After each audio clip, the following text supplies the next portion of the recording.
Welcome to a brand new episode of the Jampack Report today for July the 13th of 2020. Of course, my name is Samuel Adams, and this is a daily gaming news podcast meant to bring you the hottest news you need to know from around the industry. Hosted on YouTube and podcast services around the world 5 days a week, it is your one-stop shop for everything you need to know. And I can confirm this podcast is not cake. This is an actual podcast. But over the weekend, we got a lot of news from Ubisoft Forward showcasing the games coming out to the PlayStation 4, the Xbox One, and the PlayStation 5 and the Xbox Series X over the course of the next 12 months or so. So, let's break down the biggest highlights. The Ubisoft Forward live stream took place on July the 12th, and it brought with it a variety of news on the company's upcoming games, namely Assassin's Creed Valhalla, Watch Dogs Legion, and Far Cry 6, which had leaked in the days leading up to the event. There was also a free giveaway for Watch Dogs 2 on PC for those qualified, but thanks to some technical issues, anyone is now eligible to claim the game for free. We'll talk about that more in a moment. But here's what was shown during the presentation, including during the pre-show. First off, Just Dance 2020 was the first game shown. Of course, it mentioned that 6 new songs were coming to the game and that a tournament mode was on its way. The Virtual Paradise event is out July 23rd. Mythic Quest Raven's Banquet, a very interesting Apple Plus show, of course, that is out now, but Ubisoft gave a brief look at a playable sandbox that was used for the Apple TV Plus show, Mythic Quest Raven's Banquet, and I will say, for a brief aside, the show looks fantastic, and it might be the straw that broke the camel's back. I might have to at least get a free trial of Apple TV Plus just to see what Rob McElhenney and the team came up with. The Crew 2. Ubisoft Ivory Tower gave an update on The Crew 2 during the pre-show. The Summer in Hollywood update recently went live, and it will include special editions like The Beach and Neon Battle over the next few weeks. There are also special modded events arriving in August. The Division 2, an Easter egg of sorts, is available in The Division 2 as a reveal during the pre-show. The game's rubber ducks were acknowledged as they were initially put in the game to remind a designer to finish something while the game was in development. It adds some hope into a world that is on the brink of collapse. That last sentence there, that seems to be a bit much. A bit much indeed. Trials Rising. Ubisoft revealed a surprise for Trials Rising. An endurance challenge has arrived in the game, the Giga Track. A fan favorite, the enormous track is the biggest ever put in any of the series' games and is sure to test your skills and anger your friends in multiplayer sessions. It is free for everyone on July the 16th. Ghost Recon Breakpoint. Ubisoft detailed upcoming additions and changes to Ghost Recon Breakpoint. These changes come in the wake of poor reviews for the game last year, as disappointing sales figures also impacted Ubisoft overall. AI teammates are finally coming to the game on July the 15th. They are fully customizable, including physical features, gear, weapons, and costumes. They will follow your lead if you go stealthily, and there are 4 orders you can give. Now we're getting into the meat of it, Watch Dogs Legion. Ubisoft Toronto's extremely ambitious Watch Dogs Legion, which features the ability to play as any character in the game, was showcased during the presentation. It showed how the different characters' unique abilities will change gameplay and how they can fit seamlessly into very political stories' cutscenes. The game, initially due for release in March, will now launch on October 29th, 2020 for Xbox One, PS4, Stadia, and PC, as well as on Uplay Plus. When Xbox Series X and PS5 launch, it will be on those systems too, and there will be a free upgrade for already existing players. Brawlhalla. The fighting game is coming to iOS and Android devices in just a few weeks. These versions will feature customizable controls as well as crossplay with all of the other platforms. They launch August 6th and feature more than 50 fighters. Players can pre-register now and unlock a free skin at launch. The Mobile Showcase. Ubisoft dedicated a segment. Now let's just skip all that. There is a Tom Clancy's Elite Squad. And not Sam Fisher in a cartoony kind of way, not really digging it. Moving on, Hyperscape was the only game announced last month from Ubisoft, and it immediately launched into closed testing on PC. However, it's now officially an open beta, and though a final release date is not available, the game is scheduled to arrive this summer on PC, Xbox One, and PS4. It is also worth noting a beta is going to be coming at the beginning of August, from what I have heard, for Hyperscape on consoles. Assassin's Creed Valhalla. Ubisoft fully unveiled Assassin's Creed Valhalla during the presentation, showing off gameplay and confirmed a November 17th release date that had leaked earlier. The game is planned for launch on Xbox One, Xbox Series X, PS4, PS5, PC, and Google Stadia, though only current-gen platforms have confirmed release dates, as the next-gen console's own release dates have yet to be revealed. The game's narrative director, Darby McDevitt, shared plenty of insights with us, they say at GameSpot, in a recent interview. And finally, Far Cry 6. Ubisoft confirmed Far Cry 6 and actor Giancarlo Esposito's involvement a few days prior to its presentation because of leaks, and it presented a full trailer for the game during Ubisoft Forward. The game features the return of a fully voiced protagonist who can be either a man or a woman, and is set to release on February 21st, 2020 for Xbox One, Xbox Series X, PS4, and PS5, as well as PC. So, that was a lot to go through, but that is everything announced during Ubisoft Forward. It is worth noting there is going to be an Ubisoft Forward coming later in the summer as well, but there were some notable games missing from this lineup, so let's focus on that first. There was no Beyond Good and Evil 2, there was no Rainbow Six Quarantine, and there was no Gods and Monsters, which is reportedly, and of course confirmed, getting a rebrand. So, where are these three games? Because for many people, these are the biggest Ubisoft games that were slated to come out. I kind of understand the mindset behind Rainbow Six Quarantine because, we're in the midst of a global pandemic. Not exactly the best time to release a game called Rainbow Six Quarantine. But Beyond Good and Evil 2, personally, I think that one is still continuing to get stuck in development hell. On top of that, Gods and Monsters seems to be going through a bit of a deeper rebuild, if you will, from the ground up than we might have first anticipated if there was nothing to be said during the big show. Now, later on in the summer, when this second Ubisoft Forward comes, I do believe you will see the new version of Gods and Monsters, whatever it is going to be called, and you might see Rainbow Six, but I think Beyond Good and Evil 2 might be just pushed back until next year at the very earliest. I think also the new generation of consoles probably threw a wrench in those plans, because you could be getting very close to a release on PS4 and Xbox One, the new consoles come out, and how easy is it to upgrade from current gen to next gen, and how can you take advantage of the new features? It could just be one of those games that Ubisoft wants to get right, so they're trying to give it their all. But with all that being said, let's talk about what we actually saw. Now, when it comes to the Just Dance, the Crew, the stuff that's already out in general, updates are always good because each of these games has a dedicated player base that is already played through everything that they have to offer. So new game plus modes and new DLC add-ons, new events, whatever it might be, all of this is good in my book. Specifically in regards to Ghost Recon Breakpoint, that game needs AI teammates. I don't know why it's taken that long to get those in the game, but hey, they're finally coming later on this week. Now, Watch Dogs Legion. I'm very concerned about Watch Dogs Legion. The game itself looks interesting, but the more that I watch and the more that I learn about the game, the more that I get concerned that it won't have any kind of weight to it, and the general danger is going to feel a little bit somewhat of a letdown, if you will. Now, I say this because of the fact that if you can jump around from person to person and pretty much do whatever you want, and you don't have any kind of consequence because you can't just pick up another random person on the street, then where is the weight to it? If you die in an Assassin's Creed, you have that I died, now I have to restart at a different location or do something different. I don't know that that feeling is going to be the same in a Watch Dogs Legion. It doesn't seem to really value the life that a player has. So that concerns me a bit. But it might not be the game that really needs that kind of feeling. It seems to have very strong puzzle-solving mechanics because of the fact that you have to get into specific areas in specific ways, and each character within the game has a different skill set that can be used to achieve that goal. So if you use Grandma, for instance, she could sneak past a security guard, because who would think Grandma is part of the underground resistance? It's one of those situations. So it's an interesting game. I am definitely going to be checking it out at some point, but will it be a day one for me? Probably not, quite frankly. Now moving on to Hyperscape, very cool game that is going to be free to play. It will have the Battle Pass setup, and although it is a Battle Royale, it looks to be changing things up just enough to where it is something new, it is something fresh, and you can dive in and give it a look if you would like. It is an open beta on PC, you can join up now, and as I said, it is going to be getting a full release later on this summer across consoles as well as PC, so you'll have to dive in and see what you think about that game. Now the two biggies, Assassin's Creed Valhalla and Far Cry 6.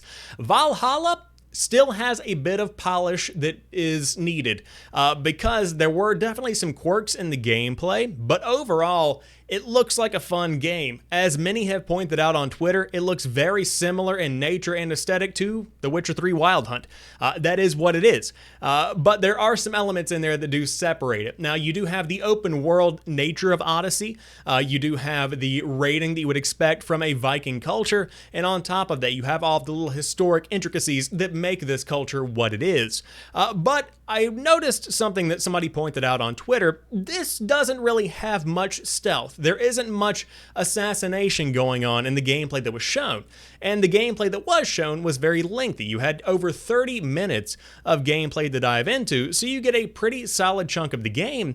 And it seems like this one is going to be more of a Viking simulator than it is an Assassin's Creed game. And that could be a good move, quite frankly. If you are looking for a classic Assassin's Creed game like you got from 2, Revelations, etc., those are long gone. You are going to be getting the continuation of the kind of vibe that you get from Origins, Odyssey, and that style of gameplay. But it does look interesting. I will say that I am more interested in Assassin's Creed Valhalla after seeing the gameplay than I was before. And for those that might have seen the leaked gameplay that came out a couple of weeks back, that was a very early build. It has certainly improved. I do want to mention, however, that looking at the gameplay, seeing the facial animations, and kind of analyzing what I've got going on with that, definitely does not currently look like a next-gen game. It just doesn't. It looks very much so like a current generation experience, and you can tell that it was built on current-gen hardware, and I'm sure it is getting an upgrade for the PlayStation 5 and the Xbox Series X, but this is going to be one of those kind of in-between modern and legacy hardware, so to speak. Now, Far Cry 6 looks much more promising from the screenshots that I've seen and from the story that was shown. Of course, I'm a huge fan of Gustavo Fring from Breaking Bad. Of course, that is Giancarlo Esposito. It looks phenomenal. I have not been this excited about a Far Cry game since Far Cry 3, which is my favorite Far Cry of all time. Now, the rumors of Diego, the son, being a young Voss have yet to be confirmed, but it seems to be trending in that direction. But overall, this is pretty much a corrupt president that is trying to squash the voices of his people because he doesn't believe they know what they want. That's a story that I love, and I cannot wait to see where Ubisoft takes it. Now, if you do want to pick up the game, it's coming out in February of next year, so that one is going to be a bit further out. But if you want to pick up Assassin's Creed Valhalla, it's coming out on November the 17th. Moving on, Ubisoft has reportedly rebooted Skull and Bones. Announced at E3 2017, Skull and Bones is the first title led by Ubisoft's Singapore studio. Heavily inspired by its work creating the naval battles for Assassin's Creed Black Flag, Skull and Bones was set to expand the concept into a full game with customizable ships, PvP multiplayer battles, and a large ocean to explore, either alone or with friends. Ubisoft had big plans for the Skull and Bones IP and had even started developing a female-driven TV show with production company Atlas Entertainment. The game was originally slated for a late 2018 release, however it has since been delayed in 3 consecutive years, most recently slipping into Ubisoft's financial year beginning in April 2021, and it was notably absent from this weekend's Ubisoft Forward event. The pirate adventure has not been seen since E3 2018, when Ubisoft promised to launch a beta test, which ultimately did not take place. According to development sources, speaking under the condition of anonymity, Skull and Bones has been struggling to carve out a unique position among Ubisoft's existing portfolio of open-world games, which also includes Assassin's Creed, The Division, and Watch Dogs, leading to a succession of delays as Singapore attempted to refine its concept. Last year, the decision was made to reboot the game entirely and move away from the premium box model of Ubisoft's other open-world games, sources said. VGC was told the new Skull and Bones has moved towards a live game model. The game will now feature a persistent game world with quests, characters, and storylines that will drastically evolve and change over time based on the collective actions of the community. This is unlike GAS titles. GAAS, Games as a Service. There we go. This is VGC. This is not a popular acronym. We gotta break that down a bit. This is unlike Games as a Service titles like The Division 2, which receive regular updates, but relatively static worlds, stories, and content remain. One person with knowledge of its development said that the social and live storytelling elements of Epic's Fortnite had been a strong inspiration for Skull and Bones' new direction. They said the rebooted Skull and Bones would have a stronger focus on collaboration, as Ubisoft is keen to appeal to audiences beyond the competitive action fans who usually play its other series. The reboot also brought big changes to the game's leadership, including the departure of creative director Justin Farron, who later joined Wargaming.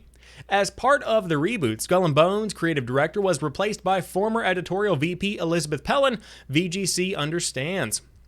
So, Skull and Bones getting rebooted into a live game model.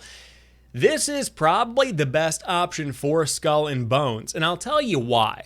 Sea of Thieves. If you look at Sea of Thieves, it's not the most realistic pirate simulator, but it's got a very strong following. If you take that magic of Sea of Thieves and you make that into a full realistic pirate game, that's what I think Ubisoft is wanting to do with Skull and Bones, and that sounds fantastic. I would be totally into seeing where that game ends up going. Now, it's interesting to hear that it has been delayed time and time again, and it's clear that Ubisoft has sunk tons of money into Skull and Bones, so it should be about time to show something off. But if the game did end up getting rebooted from the ground up last year, it probably won't be shown off anytime soon, so we'll have to wait even longer and see what the team has come up with. But I think I'm more excited about a reboot from the ground up than I am necessarily to see the game just being pushed out to die, put out to pasture, some may say. So Skull and Bones looks to not be coming anytime soon, but it is definitely being worked on behind the scenes. Now moving on, Microsoft's Flight Simulator is launching this August, and you can pre-install now. Microsoft Flight Simulator is getting ready to jet off into the clouds very soon. Even if you did not get into the closed beta at the end of the month, you won't have long to wait for the real deal. It's coming on August the 18th. It's so close you could almost lick the cockpit, but try to contain yourself. That is disgusting. The closed beta begins on July the 30th, so if you want an early look, you will need to sign up to become a Flight Sim Insider. If you would rather just wait for the finished game, you can pre-install it now so you can jump right in at launch. It looks like that option is only available with Xbox Game Pass for PC, but that will also net you the full game for only £4 a month. Given the cost of the game, that is definitely sounding like the best way to play. A trio of editions are available, and even the standard one will set you back $60. With that, you'll get 20 detailed planes with unique flight models and 30 handcrafted airports. Every airport will be available, but not all with the same level of bespoke detail.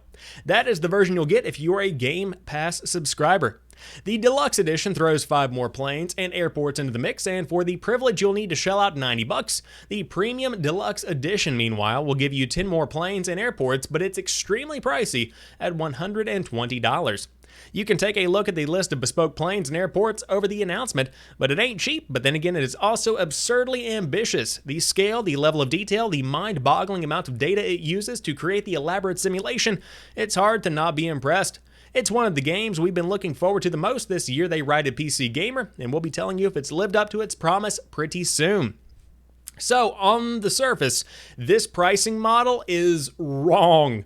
This is ridiculous, but at the same time, I understand why they're doing it, and I'll explain more. This game should be $60. You pay $60, you get all the airports, you get all the planes. That is how it should be in a perfect world. But in reality, people that are buying the game for $60 are probably just wanting to fly some planes from time to time. You might not have a full flying simulator. You might just be playing on a mouse and keyboard or even an Xbox gamepad. For those that are a bit more, let's say, realistic with their approach, they might have some kind of wheel they use to steer the plane, and they want to get a couple of more bells and whistles, so you get the $90 edition. Now, for those that have full cockpits, and for those that have the wheels, the pedals, everything you need to make a full flight sim, you're probably going to be willing to cash, $120 and go ahead and dish that out for that experience. Now, I'm not saying that's how it should be, but that's how the marketing guys are looking at this thing if you do look at it realistically. Now, it is important this is a Game Pass game, which is very significant, but we have not had any kind of confirmation for the Xbox version, which I believe is coming. You'll have to correct me in the comments down below if it is not, but it looks like the PC version is going to be taking off on August the 18th. Now, before we round out today's show, Lego and Nintendo are making a Lego NES. The elaborate 2,646-piece Lego set comes with a TV, a cartridge, and more. The collaboration between Lego and Nintendo will go beyond the Lego Super Mario series of play set to launch in August. Lego is also making a brick-based version of the classic Nintendo Entertainment System, according to leaked information for a set that was teased by Lego on Monday. On Twitter, the official Lego account posted a darkened video of an upcoming set with the words, "Are you ready to play like never before?" The 5-second teaser shows what is clearly an NES system, a controller, and a CRT television, which would logically be composed of plastic Lego bricks. But clear photos of the Lego NES were leaked prior to the tease from Hong Kong-based outlet VJ Gamer, which shows the 8-bit console with its controller, a Super Mario Bros. NES cartridge, and a vintage tube television. According to details posted by VJ Gamer and German website Stone Wars, the 2,646-piece Lego Nintendo Entertainment System set will feature an elaborate build for the brick-based television, a crank on the side of the TV that will make an on-screen Mario jump up and down, and make the on-screen Super Mario Bros. Playfield scroll right to left. The set also appears to work with the Lego Super Mario sets, and Stone Wars lists the price for the set at €299 or about $340. Lego and Nintendo have not officially announced a release date or pricing for the Lego NES set. But I will say, I'm not somebody who is big into the world of Lego, but this looks neat. For those that are collectors, for those that are into that style situation, it certainly is something that is catching the eye, and for collectors, it's going to be something that is undoubtedly going to be on their shelf. That is just how it is going to be. But there is the box itself. It is an official Nintendo product, but I think the most impressive thing here is the fact that you have the crank on the side of the television that then turns all of the inner mechanics. That is something that is pretty neat. So I'm excited to see it in action. Will I be buying one? Oh no, not at all. But to round out today's show, you can get Watch Dogs 2 for free on PC right now. Ubisoft will let you redeem a free copy of open world hacking simulator Watch Dogs 2 for PC right now just by logging into your Uplay account. To snag your copy of the 2016 game, that game came out in 2016? How has it been 4 years since Watch Dogs? Anyways, head to this page on Ubisoft's website. They have it linked on the article from The Verge where you will be asked to log in. When you do, you'll see a message that you have successfully claimed the game, and it will soon show up in your Uplay library. It is unclear how long the giveaway will be going on though, so you might want to jump on the deal sooner rather than later. Of course, originally the game was going to be free for those tuning in to the Ubisoft Forward event, but it turned out that their login system broke because so many people were trying to log in, so now they're just giving it away for free. I have heard good things about this one, never played it for myself, but absolutely diving in now, since it is, again, free, and also San Francisco. Why not go ahead and have a little romp around San Francisco? But that rounds out today's episode of The Drop. If you enjoyed today's show, this isn't The Drop, this is the Jampack Report. Let me tell you, it's been a Monday. All right, it's been a Monday. The Drop, for those that don't know, is my weekly gaming series where I talk about the new games coming out. Now, this is the Jampack Report, and thank you for joining me on a brand new show. If you did enjoy this one, drop me a like down below and subscribe for more on your platform of choice. But I'll be back tomorrow, and until then, have a good one. Peace.